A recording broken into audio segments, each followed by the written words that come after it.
Assalamualaikum warahmatullahi wabarakatuh. Perkenalkan, nama saya Rahmat Trinata dari Teknologi Rekayasa Internet kelas B.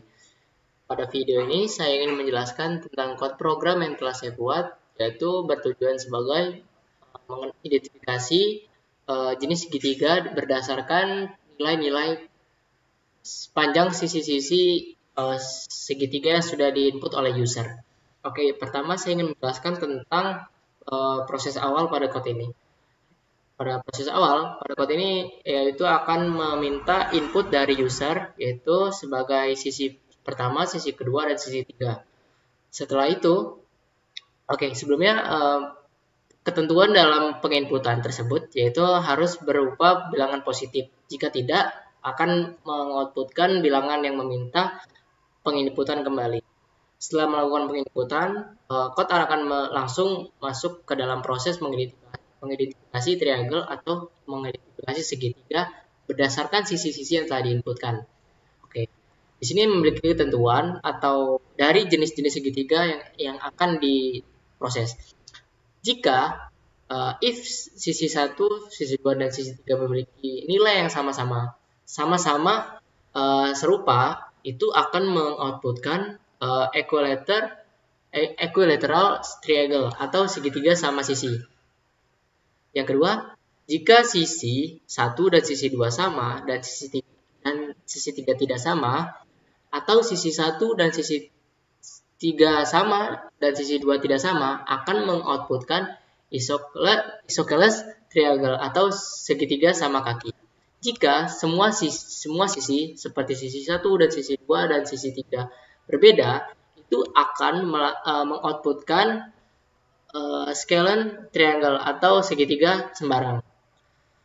Oke, setelah melakukan identifikasi dari sisi 1, sisi 2, dan sisi 3, proses akan masuk ke dalam triangle type atau menentukan tipe dari segitiga tersebut yang telah diidentifikasi dari penginputan sebelumnya.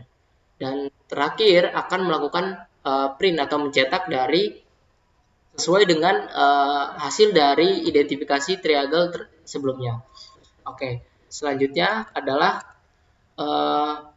apa peran dari setiap variabel yang saya gunakan. Oke, pada bagian ini atau sisi 1, sisi 2, dan sisi 3 atau side 1, side 2, dan sisi 3 ini berfungsi sebagai variabel yang berfungsi untuk menyimpan hasil input dari user untuk melakukan proses selanjutnya.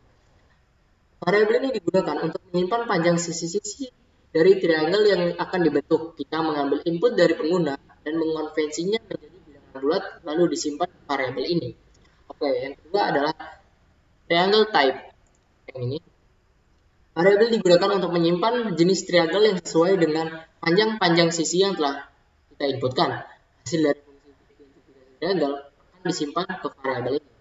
Oke, pada variabel i atau ini dan yang di atas ini adalah variabel yang berfungsi untuk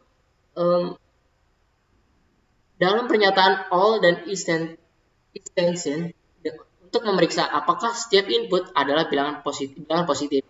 Jadi bilangan ini adalah bilangan untuk menentukan atau mengidentifikasi hasil dari input user. Itu akan disaring apakah bilangan tersebut sudah memenuhi ketentuan, yaitu ada bilangan positif. Oke, selanjutnya adalah contoh running yang pada code ini. Misal kita memiliki sisi 1 6, ini 6 dan 6, itu akan mengoutputkan equilateral triangle atau segitiga sama sisi. Selanjutnya adalah sisi 1 4, ini 7 dan 7 akan mengoutputkan isosceles triangle atau segitiga sama kaki. Selanjutnya adalah memiliki sisi yang berbeda, setiap sisi berbeda, 7, 6, dan 5. Scalene triangle atau segitiga sembarang.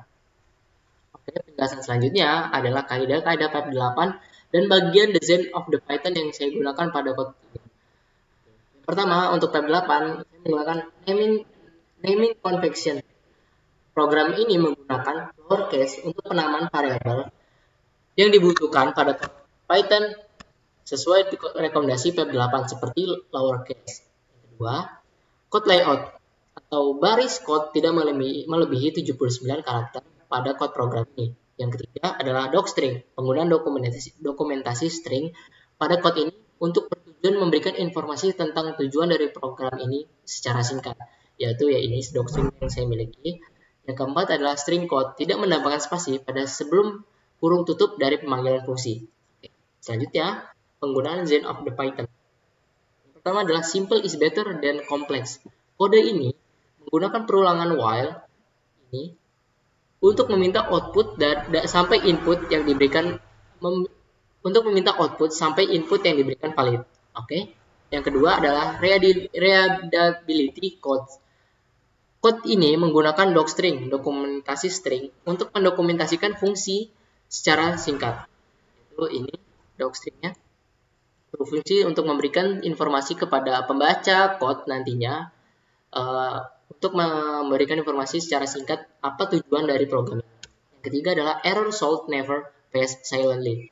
Code ini menggunakan block try expect, yaitu ini dan ini adalah berfungsi sebagai untuk menangani kesalahan input yang diberikan oleh user untuk tidak memenuhi ketentuan seperti nilai bukan bilangan bulat. Tujuan ini adalah bertujuan untuk menyaring ketentuan dari code ini dari input yang dilakukan oleh user. Oke, selanjutnya adalah pendapat pribadi saya, apa yang menjadi kekurangan dalam implementasi program dan apa solusi yang diterapkan agar implementasi menjadi lebih baik. Oke. Penanganan kesalahan pada code ini memiliki beberapa bagian, yaitu yang pertama adalah code ini hanya melakukan penanganan kesalahan untuk value error saat konversi input menjadi bilangan bulat, namun tidak melakukan penanganan kesalahan lain yang mungkin terjadi, seperti kesalahan saat pemanggilan fungsi identifikasi triangle pada ini memiliki kesalahan. Jadi yang kedua adalah kode lebih dari satu baris. Code ini memiliki beberapa baris yang lebih dari satu. Hal ini dapat dikurangi dengan memecahkan code menjadi beberapa baris yang lebih pendek dan mudah dibaca. Oke. Dalam hal ini, code ini melakukan validasi untuk memastikan bahwa input yang diberikan adalah bilangan positif. Namun, code ini tidak melakukan validasi untuk memastikan bahwa panjang sisi segitiga yang diberikan memungkinkan untuk membentuk segitiga. Hal ini dapat menyebabkan kesalahan saat program dijalankan. Selain itu, code tidak melakukan penanganan kesalahan lain yang mungkin terjadi dan memiliki beberapa code duplikat dan lebih dari satu baris. Untuk mengatasi hal ini, yaitu solusinya memiliki beberapa bagian. Salah satunya adalah code dapat dikurangi dan diimplementasikan dengan lebih baik untuk mengikuti praktik terbaik dan standar yang telah ditetapkan. Solusi lainnya adalah mengurangi code agar tidak lebih dari satu baris. Oke. Begitu saja penjelasan tentang code program yang setelah saya buat. Lebih kurangnya saya mohon maaf dan saya akan akhiri. Wassalamualaikum warahmatullahi wabarakatuh.